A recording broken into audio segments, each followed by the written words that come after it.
Estás escuchando Rapto.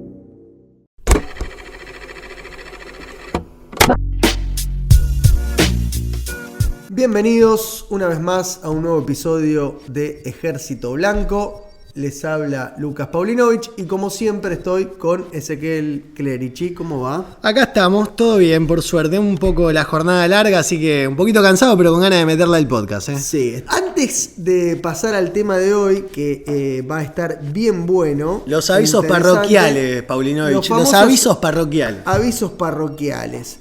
Les pedimos encarecidamente que pongan el botón de seguir en Spotify, que posteriormente pongan el botón de compartir y lo distribuyan por las distintas redes a su alcance para darlo a conocer a sus amigos, que califiquen en lo posible con 5 estrellas, sí, por supuesto. En lo posible, como para que eso nos traiga buenas repercusiones, y que también lo comenten, porque el boca en boca, el viejo método del boca en boca, siempre es fundamental.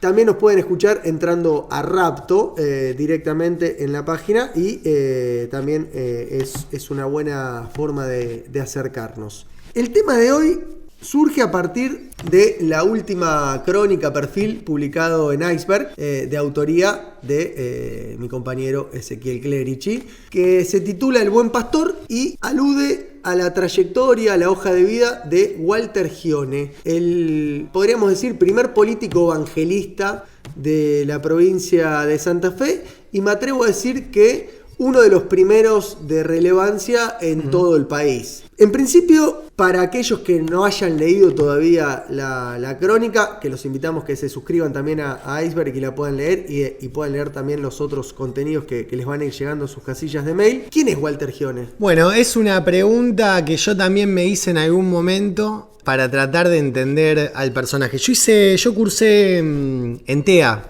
con Walter. Fuimos compañeros en primer año de periodismo y ya en ese momento uno se encontraba con una persona que lo primero que uno tiene que identificar de él es que esto que vos decías antes, ¿no? Es un evangélico que hace política, pero sobre todas las cosas es eso, es un evangélico, es una persona que tiene una creencia arraigada en Dios dentro de lo que es la fe evangélica, cree en esos valores, en los valores que pregona el conservadurismo tradicional, la familia tiene un eje vector muy importante, la cuestión de los géneros a su vez también, que están en contra de cualquier forma de interrupción del embarazo, y que esos ejes rectores llevan adelante una guía, una hoja de ruta a lo largo de su vida.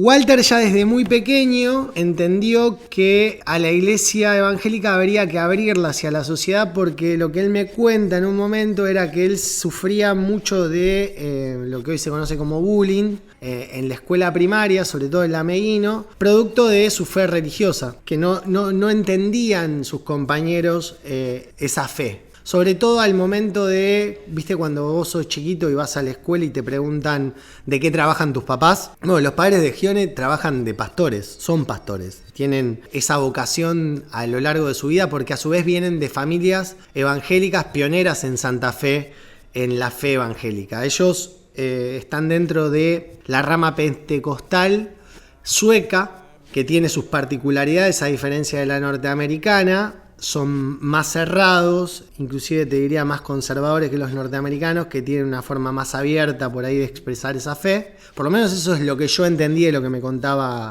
contó Walter. Nos juntamos 3 veces, entrevistas de 2 horas más o menos cada una, se conversaba muchísimo. Es una persona muy abierta a la hora de conversar, entonces no tiene ningún problema de contar cómo ha sido su vida. Estas cuestiones que le fueron sucediendo. Después el 2001 es un hecho muy trascendente en su vida, lo marca de una forma muy, muy potente. Ahí, vos sabés que conectando con esto otro que venías mencionando, es como que si uno observa la historia de Gione, desde este presente en el cual es una referencia ya constituida políticamente, parecería estar siempre como emergiendo del otro lado de la historia, de lo que es el centro de la historia, porque vos mencionabas que de algún modo él expresaba lo que sería el anticlima de época de estos últimos años, ¿no? Una reivindicación de la tradición, de los valores, de cierta permanencia y continuidad incluso en su historia familiar, de darle vigencia a ese legado evangélico. Y también en la escena que mencionás en la nota de ese 2001, en la cual él relata que lo echan del trabajo y vuelve en el colectivo y desde el colectivo ve los cacerolazos y él se pone a llorar, ¿no? Que es casi como el contrarrelato del 2001 mítico. No es el de la gente en la calle, apueblada, sino que es el del que llora en el colectivo y se va a su casa, ¿no? Esa otra historia del 2001 que de algún modo contradice esa imagen mitológica de la lucha, de tirar abajo el neoliberalismo, que fue un poco también lo que constituyó el fondo discursivo de ese clima de época que a Gione lo tuvo relegado, que lo tuvo casi que en un rol de autodefensa y que cuando aparece termina siendo como una cosa, como un cisne negro también. Claro, porque después de ese hecho tan traumático que vos bien acabás de relatar, a diferencia de lo que fue la generación Cámpora, la generación los Juan Grabois, yo lo pongo ahí un poco en la nota, que tomaron la decisión de ir hacia la militancia política como una forma de reivindicar su lugar en el mundo y su identidad, Gione se va a un seminario o a un instituto de formación teológica que queda en Lomas de Zamora, en donde él se empieza a formar como pastor y en donde él ahí realmente identifica esta cuestión de una iglesia que era demasiado hacia adentro y que él consideraba que había que salir hacia afuera, a salir a disputar sentido, porque lo que ya empezaba a ver era toda la agenda, digamos, de reivindicaciones de derechos de tercera generación que nosotros vamos a ver con fuerza en el kirchnerismo, y entender esta cuestión de que sin, digamos, tener una visión 100% contraria a esa lógica, sí poder estar en la discusión, que creo que eso es lo que yo saco más de todas esas charlas con él. Más, si bien él es un conservador, un tradicionalista, él tenía muy en claro que, por ejemplo, el matrimonio igualitario, lo que le molestaba a su comunidad religiosa, y obviamente a él como representante de esa comunidad, o queriendo serlo, en realidad en ese momento, era la idea de que la palabra matrimonio no se usase dentro de la lógica de la ley, sino que fuera unión civil. Claro. O sea, ningún problema de que parejas del mismo sexo decidan tener una unión ante la ley que les permita acceder a los mismos derechos que tienen los matrimonios consolidados, pero esta idea de que esa palabra quedase para solamente la relación entre un hombre y una mujer. Preservar lo sagrado del matrimonio. Exactamente. Con el aborto ya es otra cuestión, ¿no? Ahí hay una cuestión mucho más de punta. Pero fíjate una cosa. Digo, también toca un valor mucho más trascendental, que es el de la vida. Pero él ya en ese momento, vos pensás que esto estamos haciendo un adelanto entre 2009 a 2017, ¿no? La diferencia ahí es que él ya tiene en ese momento todo un recorrido político que le permite entender la discusión del aborto. Él lo dice, yo de hecho lo pongo en el perfil de él, digamos. Él dice, la discusión del aborto le hizo mucho daño a los argentinos porque puso una grieta arriba de otra grieta, pero a nosotros, que veníamos tratando de ganar lugares en política, nos hizo mucho bien, porque politizó a una base, que era la base evangélica, que de por sí, producto de esa visión de no meterse en política que tienen, o que tenían, mejor dicho, vamos a ponerlo en pasado, porque él me cuenta que hoy hay un cambio de mentalidad muy grande dentro de la iglesia evangélica, y esto entiéndalo como un todo, ¿no? Hay muchísimas ramas dentro de esa lógica evangélica, yo lo sintetizo de esta manera. En donde antes no estaba bien visto meterse en política, a partir del hecho del aborto entienden que hay que politizarse. Ahí hay un punto que a mí me resultó muy interesante y que también describe el otro plano de la acción de Gione, que es el de cierta innovación o el de romper un poco con lo establecido, que es el que lo tiene formándose con el Gallego Álvarez, ¿no? Sí. Un referente del peronismo más doctrinario, que en su momento habló de la fideipolítica. La fideipolítica era la unión de la política con la fe. Y me resultó singular por el hecho de que Schione en un momento dice, ¿no?, que veíamos como que el peronismo no alcanzaba para la política del momento y había que ir más allá del peronismo. No teníamos que estar en un solo partido, sino en todos. Exactamente, y justamente una de las características que tuvo esa fideipolítica peronista del Gallego Álvarez, de la ortodoxia peronista, y que la tiene hoy, si uno observa más o menos en esta neo-ortodoxia que hay dando vuelta, es el hecho de la extrema centralidad en el peronismo, lo que muchas veces se dice que se anda con el peronómetro en la mano, que termina siendo limitante, ¿no? Como que no hay una frontera que no se puede cruzar. En cambio, Schione tuvo esa capacidad de ver, bueno, hay que ir más allá de estos límites, en un momento en el cual el peronismo estaba siendo de algún modo, no sé si penetrado, porque suena quizás no demasiado justo, pero sí comenzaba a mixturarse con corrientes más vinculadas a la izquierda y estaba tomando una posición de expulsividad. Es decir, Schione es uno de los expulsados del peronismo progresista de los primeros años 2000, que entiende que en esa fideipolítica no se podía quedar solo en el evangelismo, solo en esos aspectos que lo seducían de la doctrina peronista, sino que había que ir más allá, es decir, buscar al diferente, que es algo que tiene mucho el evangelismo. Lo hablábamos hace un ratito antes de comenzar, ¿no? Ese arte práctico eminentemente de ejecución, diría Perón, que es la escucha, que es una de las herramientas fundamentales que tuvo el evangelismo en contraposición a las lógicas militantes que proliferaron durante los años kirchneristas. Mira, yo te voy a decir una cosa en relación con eso que me parece súper interesante el planteo que hace, porque me permite pensarlo también desde otro lado.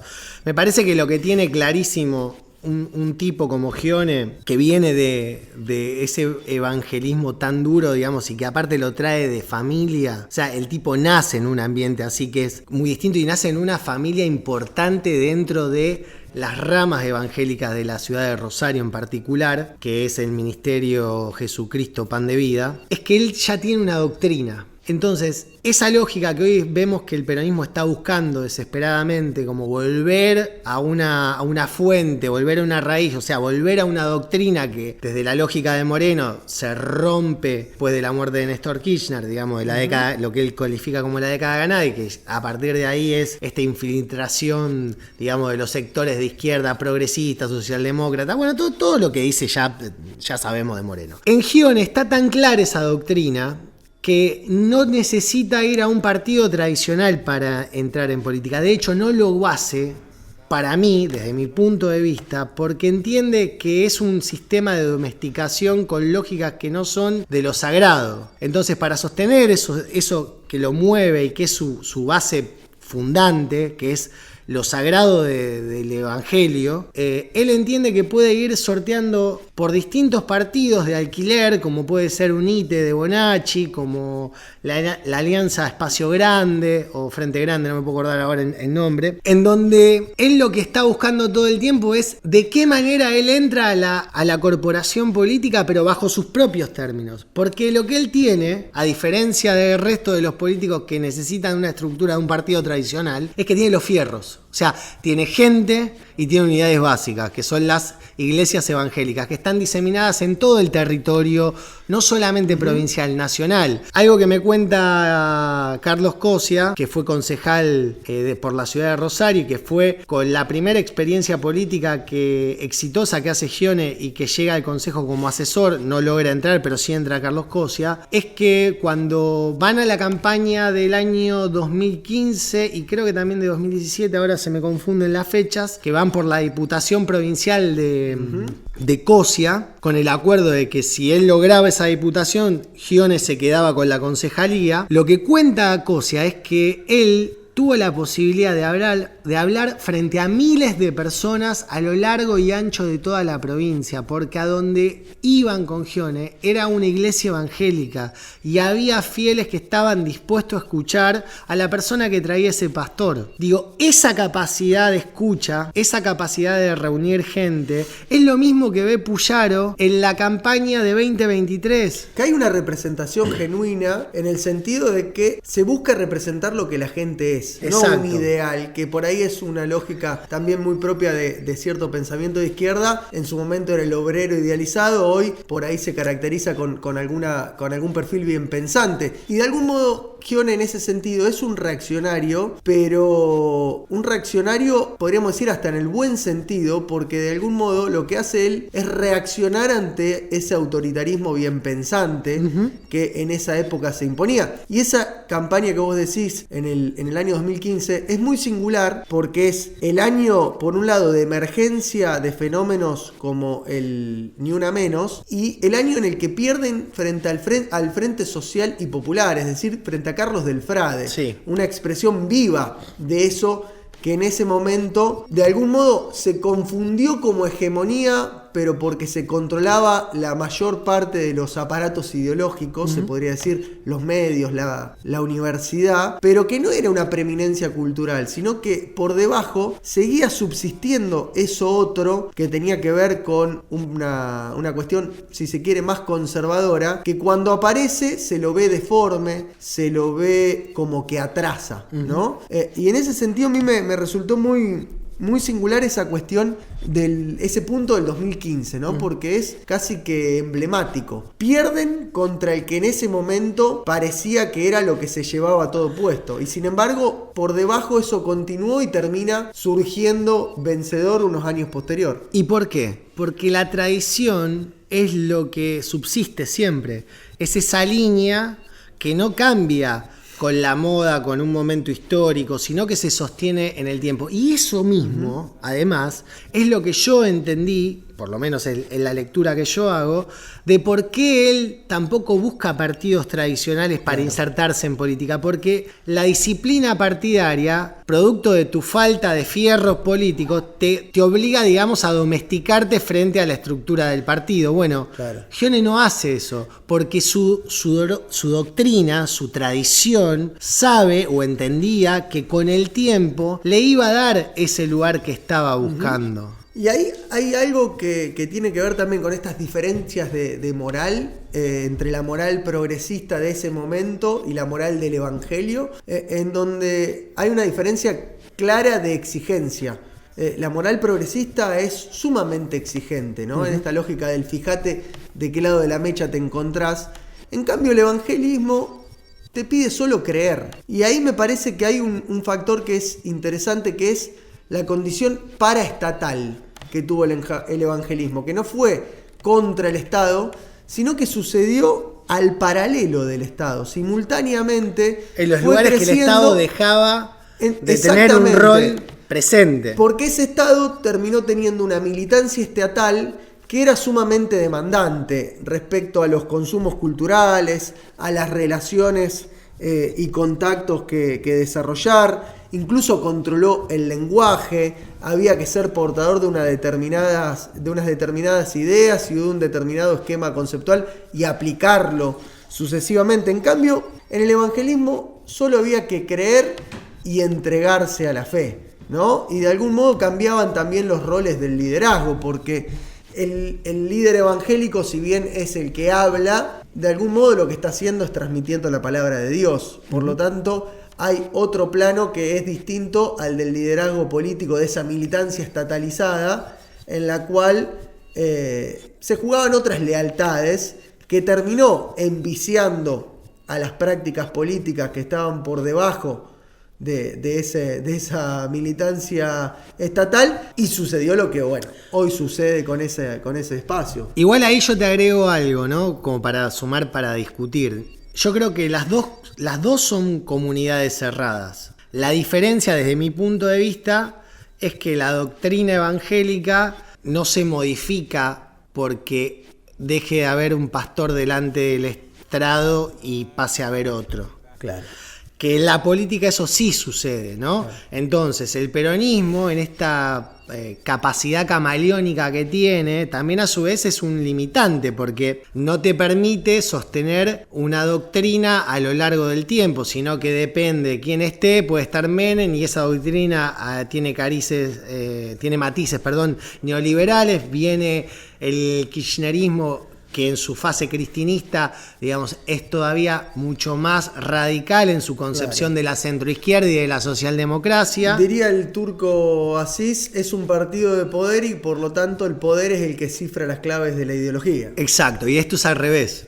La ideología cifra las claves del poder. Sí, yo diría la fe. Bueno, por eso yo lo pongo en términos, por eso yo lo pongo en clave ideológica, claro. Pero sí, es como vos decís, es la fe la que cifra todo lo demás. Y eso creo que es claramente Walter Scione. Por eso él arma una estructura para 2019 que busca a una persona como Amalia Granata, que venía de una campaña en 2021 en donde, digamos, su propuesta era abrir más comisarías de la mujer, se quejaba de la misoginia que existía dentro de la política hacia las mujeres, y que en 2023 hace un giro hacia, digamos, los sectores pro vida. Ellos entienden o ven en ella, sobre todo Scione, la capacidad de juntar votos que tenía esa figura mediática y esa potencia con la que se expresa Amalia Granata, que lo tiene al día de hoy, y arman una estructura con la cual logran colar 6 diputados, de los cuales 4 son evangélicos. No, perdón, 4 creo que son, si no me puedo acordar ahora mal, evangélicos, entre evangélicos y católicos, perdón, ahí estaría, esa sería bien la lógica, y logran acceder al poder en una división de bancas tan compleja como lo es la de Santa Fe, que al ganador le da 28 y la mayoría automática. Ellos meten 6, 287.000 votos. Es un éxito total, pero es un éxito a tal punto, y ahí entra esta lógica de por qué la fe, digamos, es la que estructura toda la doctrina, que automáticamente como ganan se pelean y arman bloques aparte.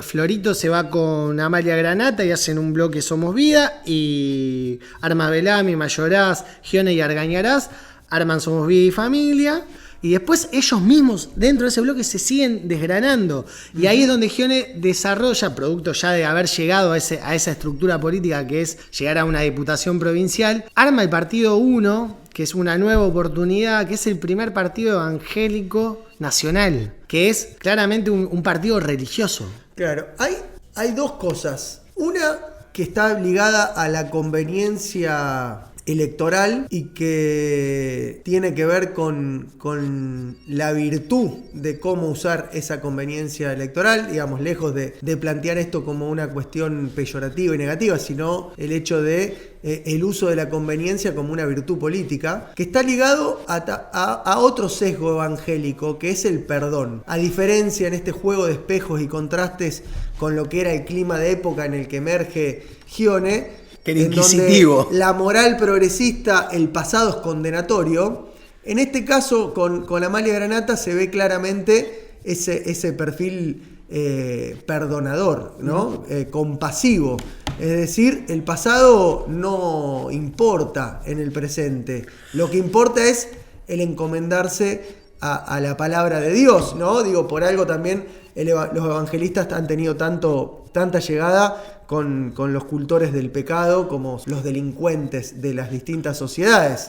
Y por otro lado, respecto a esta cuestión más política dura, hay algo que se ve mucho en otros lugares, por ejemplo en Brasil, que en Argentina no se termina de definir, quizás por las características del sistema político tan marcado por partidos y con mucha trayectoria e influencia, que es la formación de grandes espacios políticos ideológicos que no siempre se correlacionan con los bloques de acción parlamentaria, ¿no? Estaba pensando más que nada en esa comunión de referentes evangélicos, referentes del agro, referentes militares, es decir, una suerte de bloque de poder que no siempre se correlaciona con la pertenencia a los partidos políticos y a las conformaciones de los bloques parlamentarios, pero que sí forman parte de un universo que tiene una identidad política definida, ¿no? Y eso me parece que es lo que se empezó a gestar más allá de esas fragmentaciones entre los bloques de los distintos sectores religiosos, ¿no? Me parece que el componente de la religiosidad y particularmente el evangélico apareció como algo que une a distintos actores de la política y que de algún modo está por encima de las posibles diferencias de bloques. Sí, yo creo que esa lectura que vos hacés es una correlación perfecta, digamos, de cómo entiende el poder este grupo, porque Gione, digamos, es la cara visible de un grupo de poder en el cual están representados, digamos, el Consejo de Pastores de Rosario, las distintas iglesias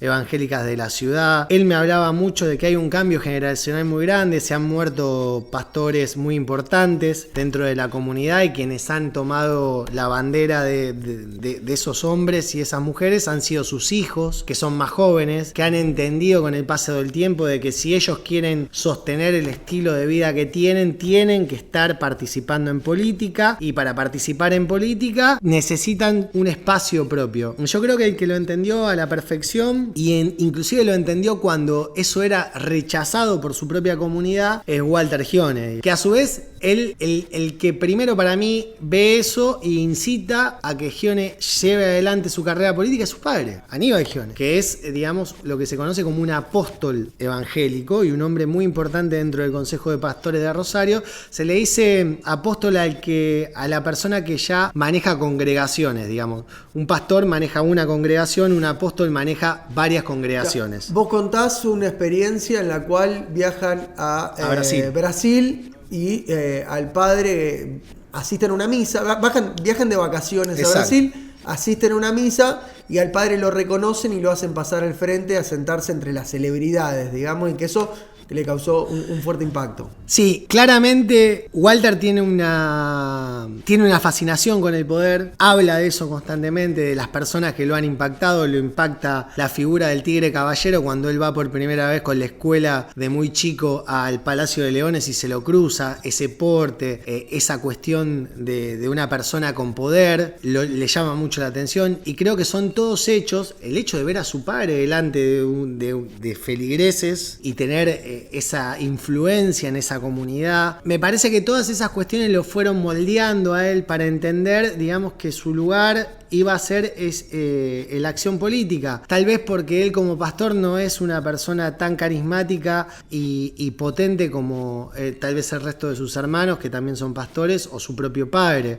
Y entiende que su arena es la política. Después, yo hablé con mucha gente que comparte recinto con él en la Cámara de Diputados. Es una persona la cual tiene muy buen trato con el resto de sus compañeros, inclusive con aquellos que piensan diametralmente distinto. No es una persona agresiva, de hecho es una persona que le reconocen el temple frente a situaciones en las que ha sido agredido verbalmente para tratar de sacarlo de su lugar, y el tipo siempre ha sostenido una forma de respeto hacia el resto, inclusive con aquellos que piensan diametralmente distinto. O sea, hace un ejercicio de esa lógica que vos antes marcabas, de la escucha, de entender que el otro puede pensar distinto, pero de nunca moverse de cuáles son sus valores religiosos. Y a lo largo, digamos, de todo el laburo que hice también, revisé mucho los diarios de sesión y nunca sale de la agenda de la familia, la visión, digamos, del asistencialismo hacia los sectores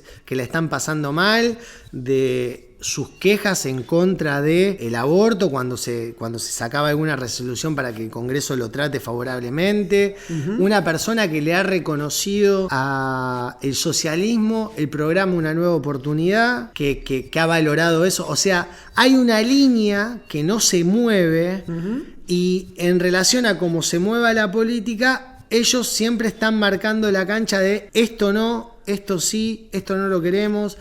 Digo, y es como cumplir realmente con el mandato, o sea, su representado, que es el votante evangélico más duro, no solamente, digo, pero su núcleo duro es ese, digamos, se puede quedar tranquilo con que tiene un representante que le dice que va a cuidar esos valores y los cuida. Después pueden pasar que perdés una votación porque no tenés la mayoría, pero digamos, no se corre de esa línea. Claro. Que eso es algo que la mayoría de los políticos no pueden decir. Claro, y en un momento en el cual justamente existe un vacío de sentido, ¿no? Esta idea del evangelismo como dador de sentido, el otorgar una causa, algo en qué creer. Tenés una piedra de dónde agarrarte. Una muy inteligente interpretación de la época también, sí, en donde es la contracara del venimos a cuestionarlo todo, ¿no? De algún modo es la expresión de esa otra manera de abordar una misma realidad, y eso se refleja también en sus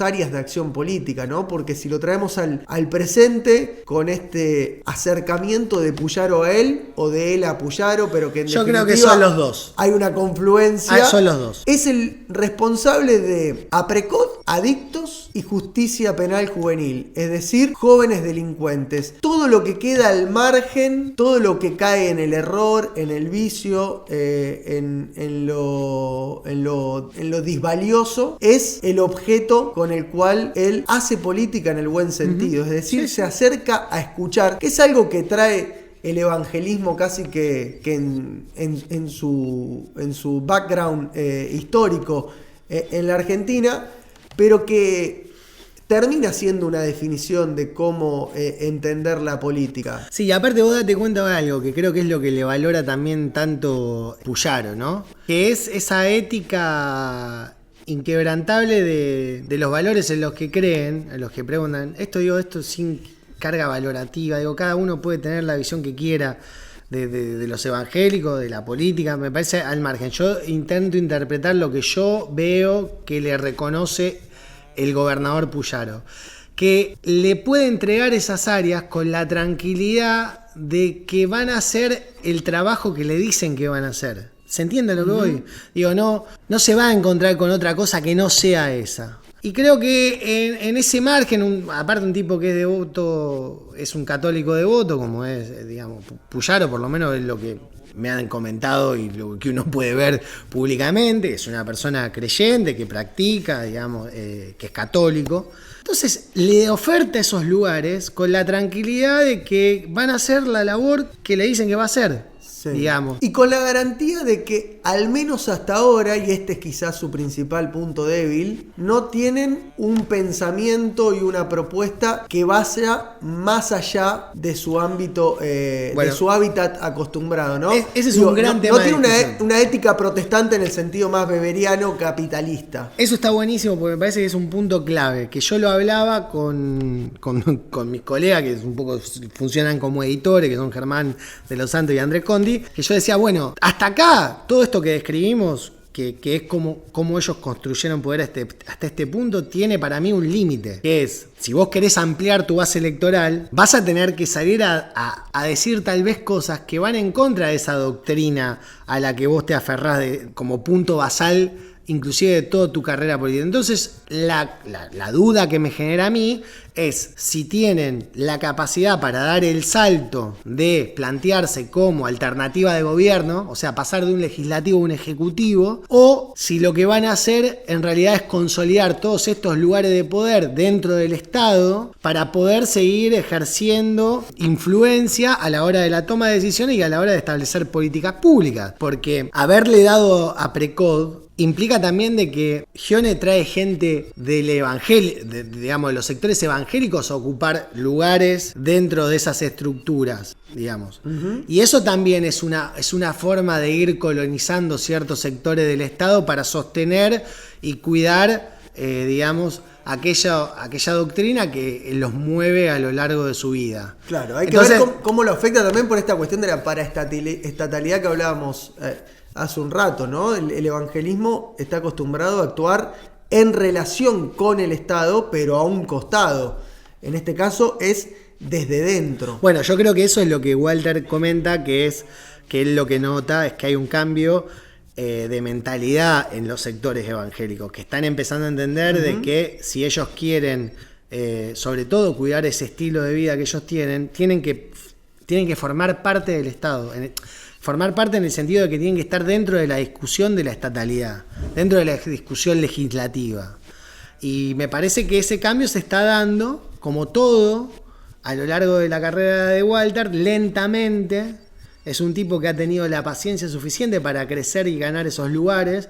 Y me parece que hoy se les abre una lógica en donde pueden entrar dentro de la estatalidad con sus ideas. Porque también tienen un gobernador que sostiene ciertos valores, digamos, conservadores, que tiene una visión de la seguridad que va mucho más acorde con la visión que tendría un evangélico o un secular conservador. Y que eso puede ser una ventaja porque les permite desarrollarse y ganar lugares, y una desventaja, claro, porque justamente corren el riesgo de quedar absorbidos en ese gran animal que es el puyarismo, que no para de crecer y de acumular, ¿no? Eso es una suerte de partido cachol a la santafesina, en donde todo fenómeno que más o menos repercute, bueno, Puyaro lo busca captar. A mí ahí yo tengo la duda, esto es una idea, o sea, no es una idea cerrada, ni siquiera.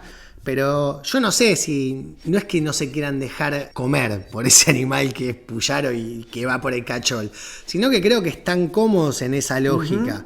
Por eso yo te decía, para mí, lo que yo no terminé de dilucidar de toda la conversación que tuve y de la gente con la que hablé, es si están pensando en dar un salto que les permita en algún momento ser un partido de poder, o si van a tratar de seguir ganando lugares dentro del espacio, dentro del Estado, para sostener la lógica que indica su doctrina. Esa es la única miedo que tengo. Esto que me quedaba pensando en lo que mencionaba, esta cuestión de la paciencia oriental del evangelismo, que me parece que es un atributo importante de cara a su proyección hacia adelante, porque también es cierto que así como el evangelismo viene creciendo, todavía sigue siendo una minoría muy significativa, pero minoría al fin. Pero una comunidad organizada. Pero con una muy fuerte resistencia, claro, por parte de los no evangélicos. Debe ser quizás uno de los actores, por poner un nombre que aglutina el fenómeno, más resistidos, que más desconfianza genera en el resto, en un país católico con baja práctica, pero profundo sentimiento, que como lo es la Argentina. Y me parece que ahí es un punto de tensión a considerar para el futuro del Evangelio en su dimensión política. Y me parece que la paciencia oriental va a ser fundamental, porque corren el riesgo de el salto apurado que puede llegar a ser al vacío. Sí, yo creo que ahí con esto ya cerramos y sumo a lo que vos estás recién comentando, que es para mí el sentido de la trascendencia. Digamos, esa idea de que lo que está por venir me va a superar a mí, y yo lo que voy a hacer es simplemente aportar para eso otro que va a venir después, que me parece que es una gran ventaja frente al resto de una sociedad completamente líquida que piensa que el mundo empieza y se termina en ellos, digamos, ¿no?